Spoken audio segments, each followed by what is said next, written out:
a sort of stellar metamorphosis recap vlog, if you will. A few notes here I want to discuss. Celeste and I we discussed a few things, and it made me think about how to get something done. And just because something is important doesn't necessarily mean that it has to be, pushed at all costs, at all times. Push. You can take a step back and kind of change the timing of the event. If something needs to be timed right, it's much better to wait for that important event to transpire and then you take charge on it.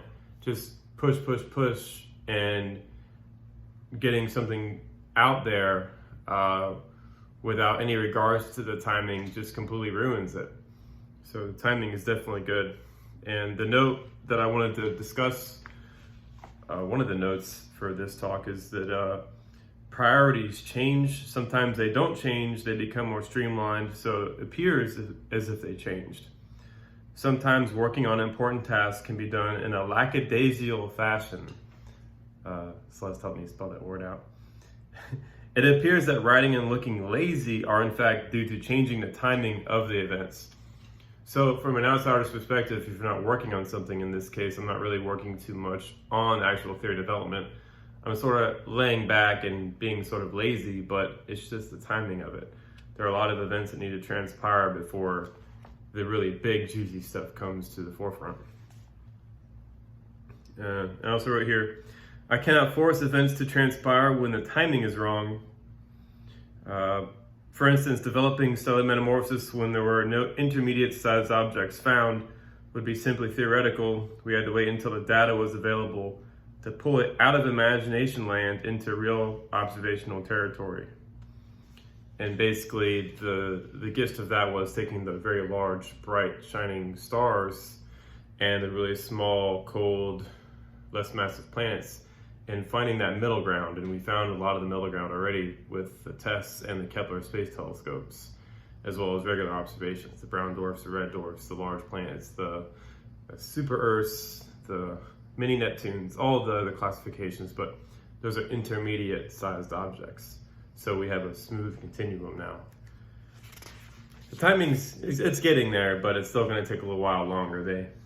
The astronomers still have yet to, really come to terms with observations because they're still working with outdated theory and outdated,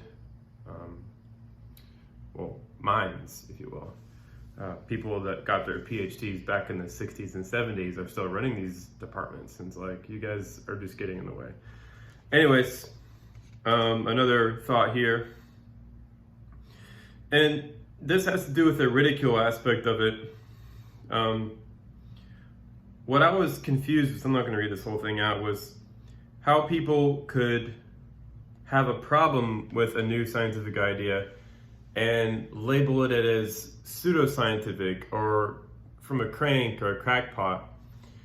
But really, there really is no such thing. If you make an observation, how can an observation be something that's from a crank?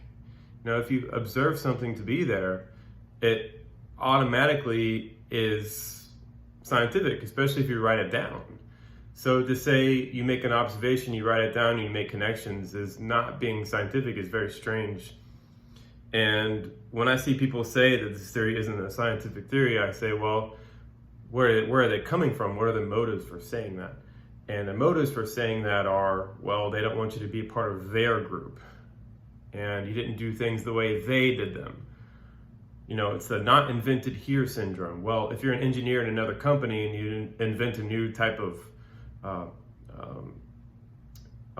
bridge, and these other companies don't want to hire you because your bridge looks weird, say, well, we don't want that kind of bridge over here. We build bridges our own way. We don't want the outsider's perspective or knowledge. So I guess that's a powerful concept because, you have engineering consultants who talk to larger companies to get an outsider's perspective to make sure that groupthink hasn't taken over and people aren't living in a bubble.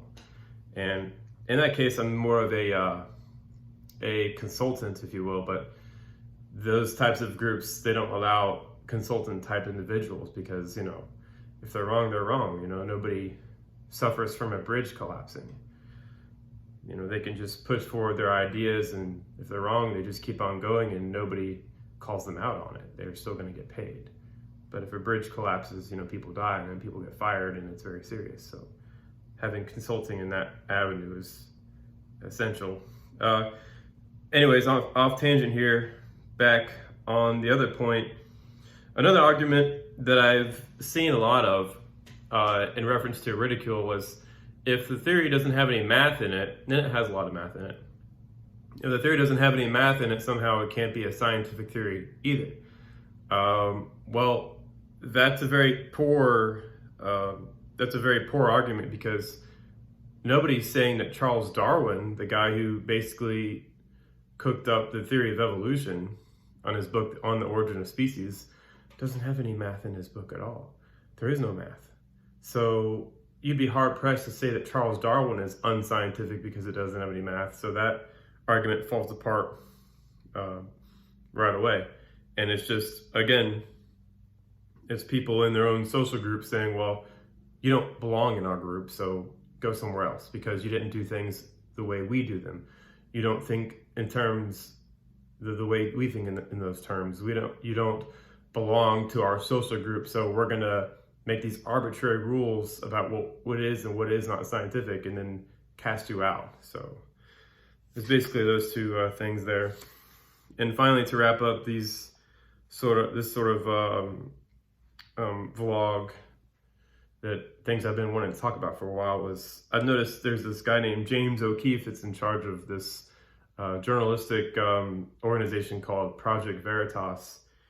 And I remember I was listening to one of his interviews, and he was asked what is one of the most disappointing things is he's experienced in his time doing what he does.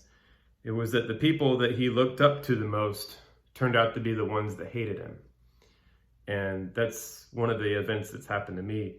I used to really look up to people who were working in astronomy and astrophysics and geophysics and all that. I used to look up to them as a kid. I used to, well, not even a kid, as an adult, I used to look at them and think, wow, that's how you really do things. That's how you discover things. That's how you really get, things done. And I looked at them, in a sort of admiring kind of way.